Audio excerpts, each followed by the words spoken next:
Hare Krishna.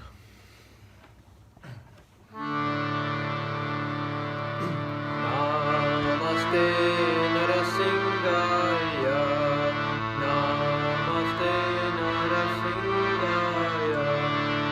Lada lada daine. Lada lada daine. Hiranyakashipu Purvakshaha. Hiranyakashipu Purvakshaha. Shilatankanakalaye. Shilatankanakalaye. Ito Nrsimha Bharato Nrsimho. Ito Nrsimha Bharato Nrsimho. Yato Yato Yamitato Nrsimha. Yato Yato Yamitato Nrsimha. Tahira Nrsimho. Hiraye Nrsimho. Tahira Nrsimho. Hiraye Nrsimho. Nrsimhamadim Sharanam Prapadye. Nrsimhamadim Sharanam Prapadye. Tava kara kamalamare dakho Maguta Shringam Dalita Hiranyakashipu Danubringam Kesavagrita Hara Hari Rupa Jai Jagadish Hare Jaya Jagadish Hare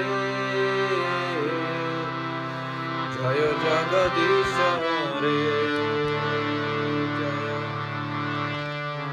Nrsimhadev Nrsimhadev Nrsimhadev Jaya Nrsimhadev Jaya Nrsimhadev Nrsimhadev Nrsimhadev Jaya Nrsimhadev Jaya Prahlad Maharaj Prahlad Maharaj Prahlad Maharaj Jai Prahlad Maharaj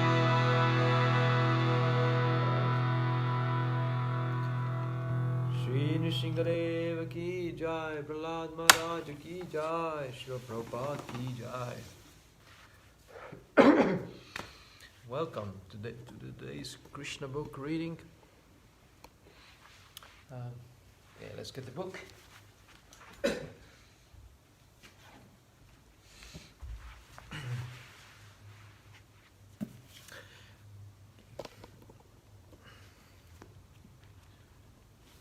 the moment, I'm alone.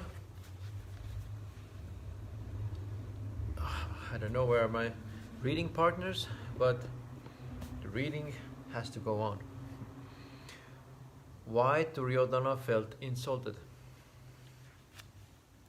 Krishna book, yeah.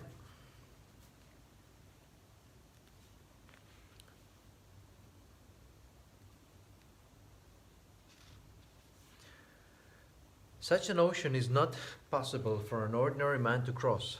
Nevertheless, by the grace of Lord Krishna, King Yudhishthir was able to cross it very easily, and thus he became freed from all anxieties. When Duryodhana saw that Maharaj Yudhishthir had become very famous after performing the Rajasuya Yagya and was fully satisfied in every respect, he began to burn with the fire of envy, because his mind was always poisonous. For one thing, he envied the imperial palace constructed by the demon Maya for the Pandavas. The palace was excellent in its puzzling artistic workmanship and was befitting the position of great princes, kings, leaders of the leaders of the demons. In that great palace, the Pandavas lived with their family members, and Queen Draupadi served her husband very peacefully. And because in those days Lord Krishna was also there, the palace was also decorated by his thousands of queens. When the queens with their heavy breasts and thin waists, moved within the palace, and their ankle bells rang very melodiously with their movement, the whole palace appeared more opulent than the heavenly kingdom. Because a portion of their breast was sprinkled with saffron powder, the pearl necklaces on their breasts appeared reddish.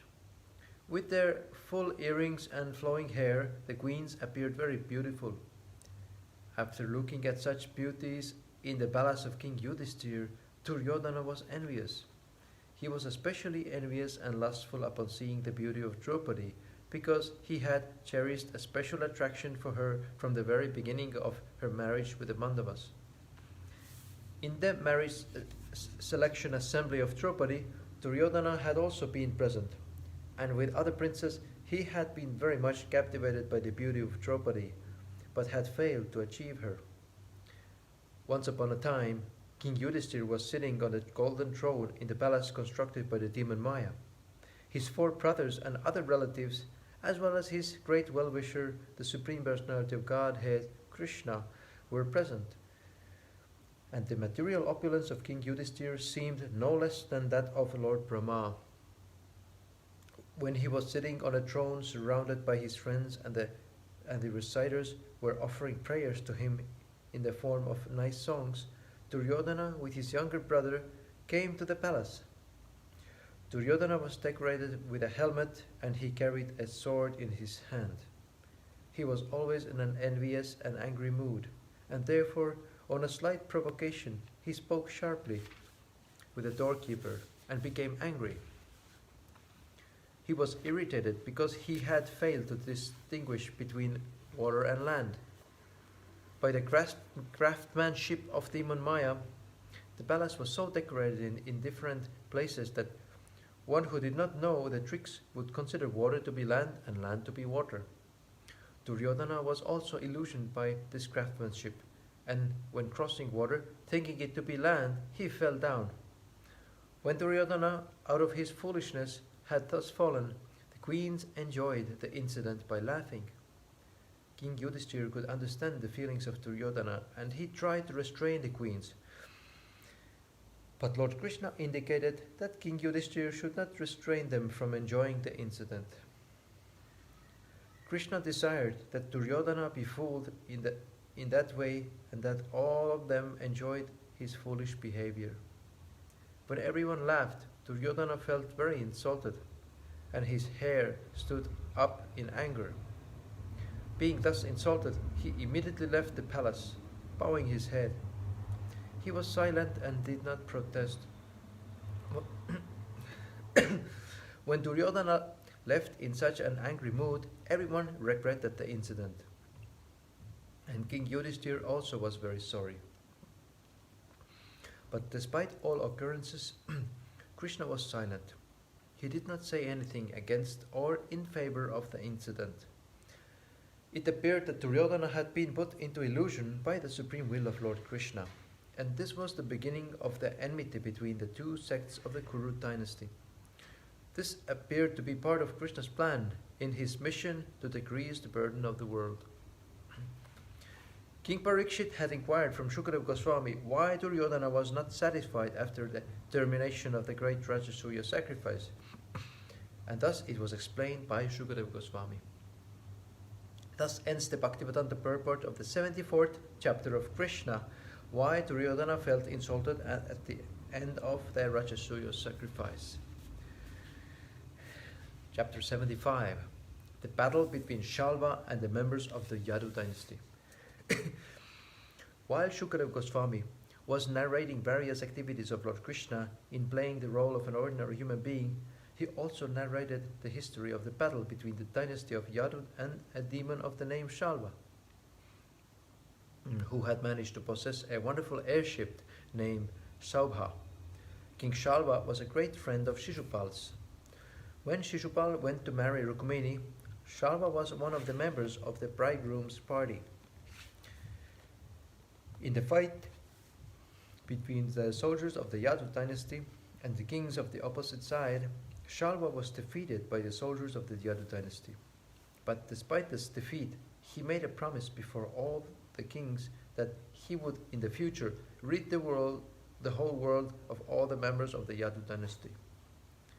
Since his defeat in the fight during the marriage of Rukmini, he had maintained with himself an of un- unforgettable envy of Lord Krishna, and he was, in fact, a fool because he had promised to kill Krishna.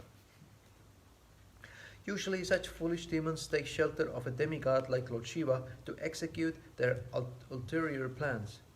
And so, in order to get strength, Shalva took refuge at the lotus feet of Lord Shiva. He underwent a severe type of austerity during which he would not eat no more than a handful of ashes daily. Lord Shiva, the husband of Parvati, is generally very merciful, and he is very quickly satisfied if someone undertakes severe austerities to please him.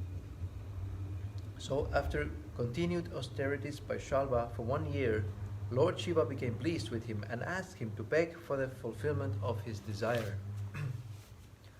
Shalva begged from Lord Shiva the gift of an airplane which would be so strong that it could not be destroyed by any demigod, demon, human being, Gandharva, Naga, or even any Rakshasa. Moreover, he desired that the airplane be able to fly anywhere and everywhere he would like to pilot it, and be specifically very dangerous and fearful to the dynasty of the Yadus. Lord Shiva immediately agreed to give him the benediction, and Shalva took the help of the demon Maya to manufacture this iron plane, which was so strong and formidable that no one could crash it. It was a very big machine, almost like a big city, and it could fly so high and at such a great speed that it was almost impossible to see, and so there was no question of attacking it.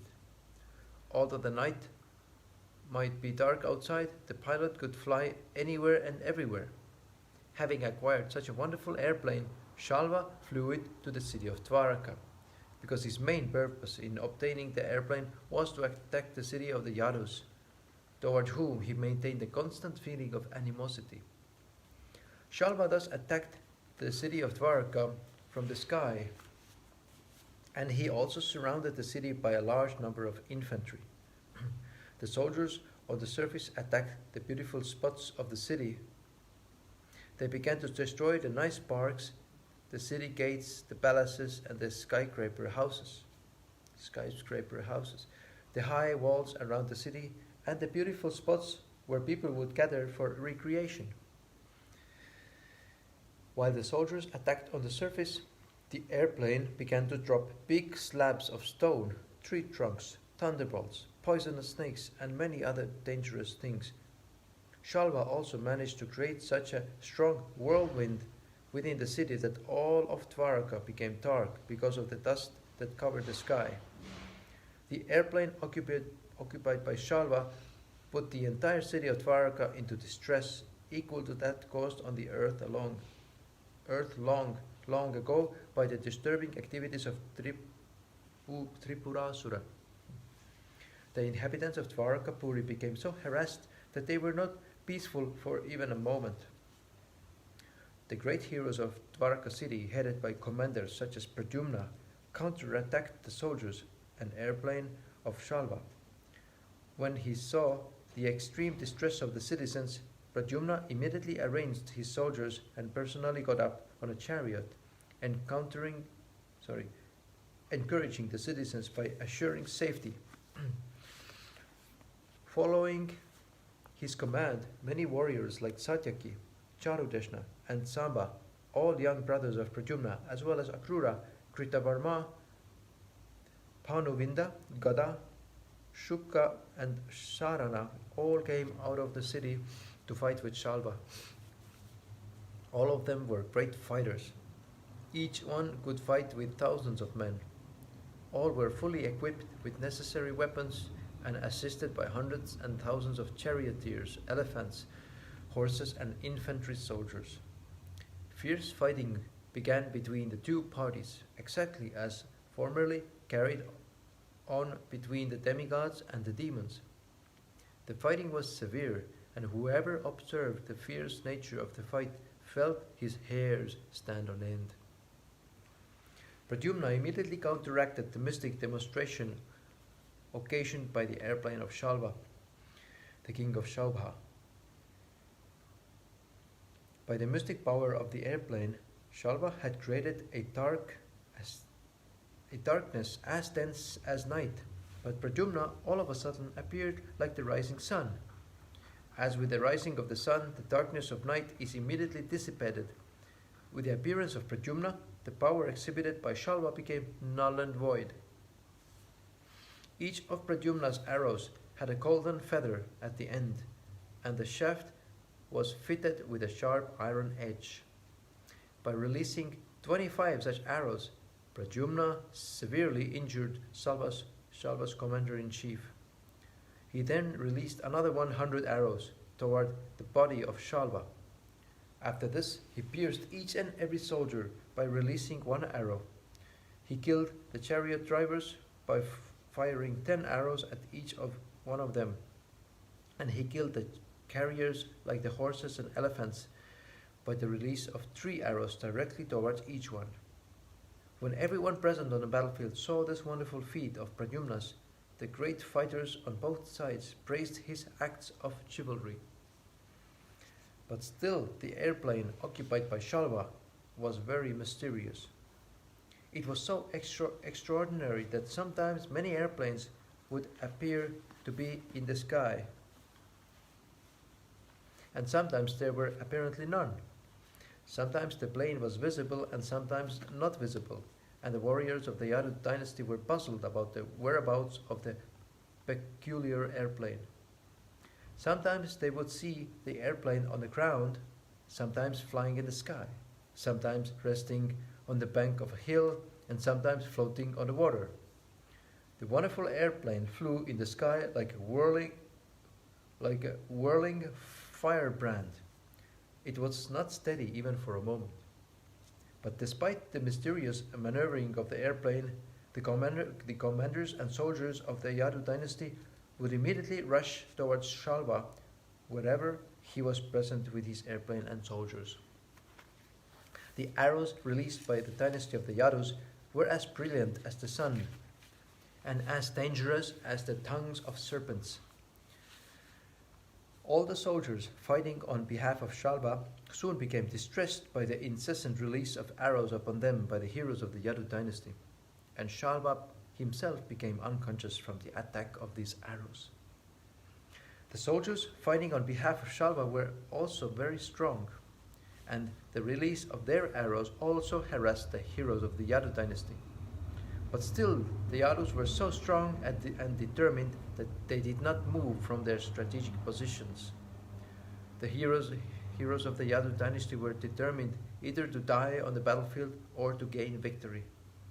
They were confident that if they died in the fighting, they would attain a heavenly planet, and if they came out victorious, they would enjoy the world. The name of Shalva's commander-in-chief was Dyuman.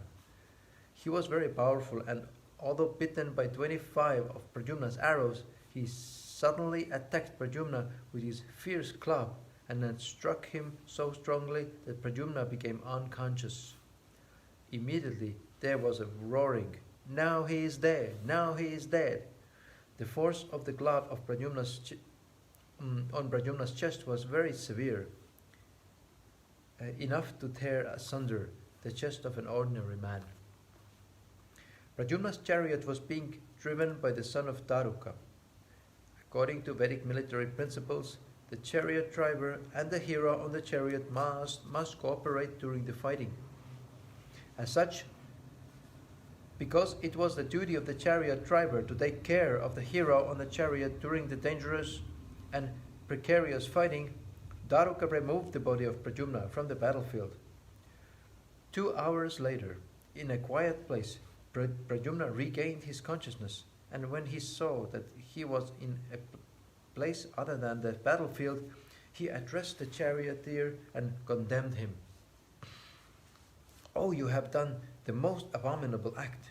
Why have you moved me from the battlefield? My dear charioteer, I have never heard that anyone in our family was ever removed from the battlefield. None of them left the battlefield while fighting. By this removal, you have overburdened me with a great defamation. Defamation. Hmm. It will be said that if that I left the battlefield while fighting was going on. My dear charioteer, I must accuse you. You are the coward and emasculator. Tell me, how can I go before my uncle Balaram and my father Krishna? And what shall I say before them? Everyone will talk about me and say that I fled from the fighting place. And if they inquire from me about this, what will be my reply? My sisters-in-law will play jokes upon me with sarcastic words. My dear hero, how have you become such a coward? How have you become a eunuch? How have you become so low in the eyes of the fighters who opposed you? I think, my dear charioteer, that you have committed a great offense by removing me from the battlefield. The charioteer of Pradyumna replied, My dear sir, I wish a long life for you. I think that I did nothing wrong. For it is the duty of a charioteer to help the fighter in the chariot when he is in a precarious condition. My dear sir, you are completely competent in the battlefield, but it is the duty of the charioteer and the warrior to protect each other in a precarious condition. I was completely aware of the regulative principles of fighting, and I did my duty. The enemy all of a sudden struck you with his club so severely that you lost consciousness. You were in a dangerous position, surrounded by your enemies. Therefore, I was obliged to act as I did. Thus ends the Bhaktivedanta purport of the 75th chapter of Krishna, the battle between Shalva and the Yadu dynasty.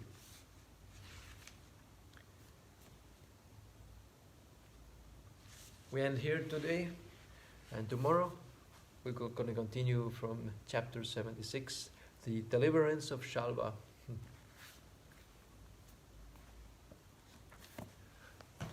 Thank you everyone who joined.